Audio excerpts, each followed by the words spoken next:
தேவகணங்களும் புடை சூழ மணிகண்டன் காட்டுல இருந்து நேரா தேவலோகத்தை நோக்கி போனாரு.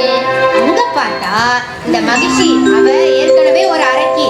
அவ எப்படி மலை மாதிரி இருப்பா பாக்குறதுக்கே. அப்படியே தங்கு தங்கு தங்குன்னு அந்த இடமே அதிர்ற மாதிரி நடந்து வந்தா. வந்தவ பார்த்துட்டு கிக்கி கிக்கின்னு சிரிக்க ஆரம்பிச்சிட்டா. என்னடா இது, சண்டை போட வந்தவ என்னத்துக்கு சிரிக்கிறான்னு எல்லாரும் பார்த்தாங்க. அவ சொல்றா, நான் எப்படி மலை மாதிரி இருக்கேன், என் கூட மோதிரத்துக்கு இத்துணூண்டு பையில போய் அனுப்பி வச்சிருக்காங்க. அவன் பார்க்க எப்படி சுண்டலி மாதிரி இருக்கான், இவனை போய் என்னோட சண்டை போடுறதுக்கு அனுப்பி வச்சிருக்காங்களேன்னு மறுபடியும் சிரிக்கிறா. அவளுக்கு தெரியல, சின்னதா இருந்தாலும் வந்திருக்கிறது கடவுள்னு அவளுக்கு தெரியல. அவ என்ன நினைச்சா, பார்க்க இத்துணூண்டு பயலா தானே இருக்கான், இவனை கொல்றதுக்கு எதுக்கு வாளு வேலு கம்பு எல்லாத்தையும் எதுக்கு எடுக்கணும்? அவளோ எருமை முகம், 2 கொம்பு இருக்கும்ல தலையில. அவ என்ன நினைச்சா, இவனுக்கு இந்த கொம்பே போதும், எதுக்கு கஷ்டப்பட்டுக்கிட்டு அப்படின்னு அந்த கொம்பை அப்படியே எடுத்துக்கிட்டு மணிகண்டனை குத்தி கொல்றதுக்கு வந்தா. மணிகண்டன் சும்மா இருப்பாரா? இந்த கொம்பை பிடிச்சுக்கிட்டு கிருகிரு கிருகிரு கிருகிருன்னு இந்த தட்டாமால சுத்துவாங்க தெரியுமா? அந்த மாதிரி கிருகிரு கிருகிரு கிருகிருன்னு சுத்தி அங்கேயே இருந்து தூக்கி வீசினாரு. தேவலோகத்துல இருந்து அவர் வீசினது அவ வந்து பூமியில வந்து விழுந்தா. அதுவும் எங்க, அந்த பம்பை நதி பக்கத்துல அலசா நதின்னு ஒரு நதி இருக்கு, அந்த நதிக்கரையில வந்து விழுந்தா. விழுந்தவ எழுந்திருக்கிறதுக்கு முன்னாடியே அங்கேருந்து அப்படியே சர்ன்னு பாஞ்சி வந்த மணிகண்டன் அவன் முதுகு மேல ஏறி நங்குன்னு நின்னுக்கிட்டாரு. அவளை திருப்பி எழுந்த விட்டா தானே சண்டை போடுவா, அவளை எந்திரிக்கவே விடக்கூடாது. எப்படியா அவ கதையை முடிச்சிடணும்னு அவன் முதுகுல ஏறி நின்று டான்ஸ் ஆட ஆரம்பிச்சாரு. அப்படியே நடனம் ஆடி ஆடி அவளை மிதிச்சு மிதிச்சு அவளோட உயிரை பிரிச்சிடலான்னு முடிவு பண்ணாரு. இவருக்கு நடனம் ஆடுறதுக்கு சொல்லியா தரணும்? அவரோட அப்பா யாரு? சிவபெருமான். அவரு சிவதாண்டவம் ஆடிக்கிட்டு இருப்பாரு ஒரு பக்கமா.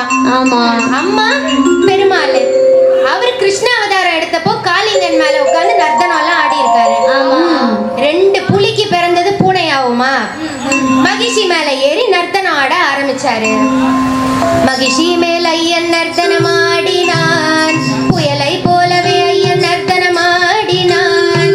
மகிஷி மேல் ஐயன் நர்த்தனம் ஆடினான், புயலை போலவே ஐயன் நர்த்தனம் ஆடினான். ஹரியும் ஹரனும் மகிழவே, தேவரெல்லாம் வணங்கவே, தாம் தருகிட தீமென சதியோடு ஆடினான். இன்னும் ஒரு வேகம் எடுத்து ஆடுகின்றான் ஆடுகின்றான் ஐயன் ஆடுகின்றான்.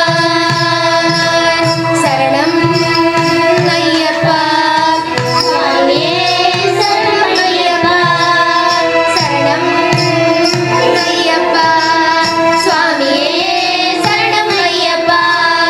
நந்தி தேவர் ஸ்ருதிலயம், அந்த நாரத முனியின் நாத வெள்ளம், தேவரெல்லாம் வணங்கிட அசுரரெல்லாம் பயந்தோடிட. மகிஷியின் உயிர்தன பிரித்திட ஐயனும் ஆடுகிறான். சக்தியை இழந்த மகிஷி துடி துடிக்கிறாள். தன் முடிவு நெருங்கிய துணர்ந்திட மகிஷியும் சரணமடைந்திட. ஹரிஹர சுதனும் அருள சாப விமோச்சனமடைய. சரணம் ஐயப்பா சுவாமியே, சரணம் ஐயப்பா, சரணம் ஐயப்பா சுவாமியே, சரணம் ஐயப்பா. இப்படின்னு மகிஷி மேல ஏறி நர்த்தனம் ஆடின உடனே, அவளோட ஐயனோட பாதம் பட்ட உடனே மகிஷியோட அகந்தை ஆணவம் சக்தி எல்லாமே அழிஞ்சு போச்சு. அவ அப்பதான் புரிஞ்சுக்கிட்டா, நம்ம மேல ஏறி நின்று டான்ஸ் ஆடுறது வேற யாரும் இல்ல, நம்ம ஒரு வரம் கேட்டோம்ல சிவனுக்கும் பெருமாளுக்கும் ஒரு பையன் பிறக்கணும்னு, அந்த ஹரிஹர சுதன் தான் இது.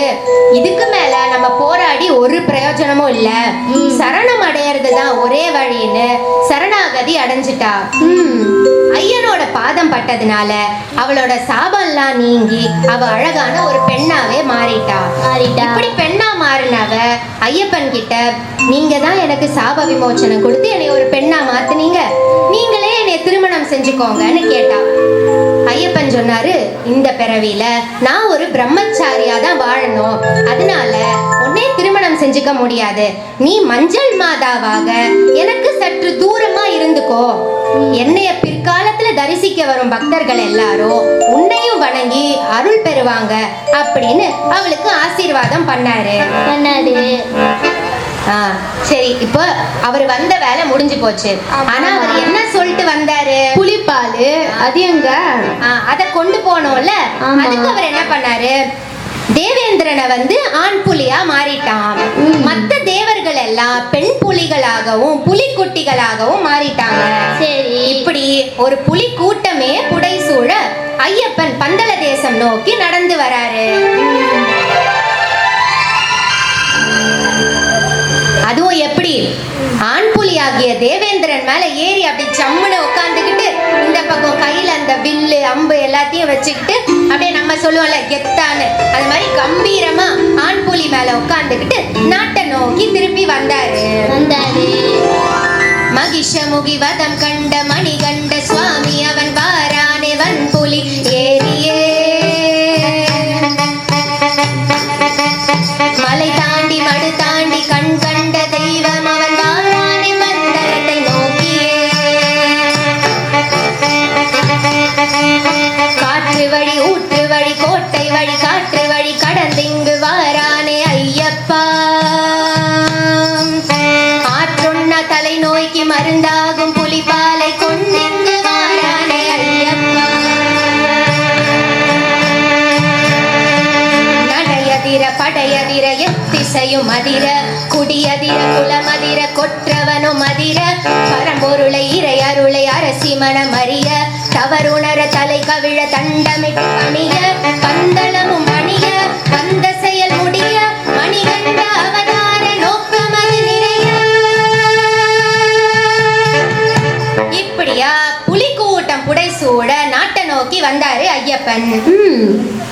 புலியெல்லாம் பார்த்து மக்கள்லாம் பயந்து போயிட்டாங்க. இப்ப இங்க அரசிக்கும் அவங்க பொய் நடிப்பு தானே, பொய்யான தலைவலி தானே, தலைவலியும் தீந்து போச்சு, பொய் நடிப்பு தானே. அவங்க வந்து வாசல்லே நிக்கிறாங்க. சரி, மக்கள்லாம் பயப்படுறாங்க, அதான் அம்மாவுக்கும் தலைவலி சரியா போச்சு இல்ல, அதனால புலி கூட்டத்தெல்லாம் திருப்பி அனுப்பிட்டாரு. அனுப்பிட்டு இப்போ அரசிக்கும் மந்திரிக்கும் இப்பதான் அவங்க செஞ்ச தவறு புரியுது. மன்னிப்பு கேக்குறாங்க மணிகண்டன்ட்ட. தெரியாம இந்த மாதிரி நீ யாருன்னு தெரியாம தப்பு பண்ணிட்டோம், மன்னிச்சிருப்பான்னு. அதுக்கு மணிகண்டன் சொல்றாரு, நம்மளா இருந்தா என்ன சொல்லுவோம்? என்னதான் அவங்களுக்கு நமக்கு நல்லதே செஞ்சிருந்தாலும் நம்ம என்ன சொல்லுவோம்?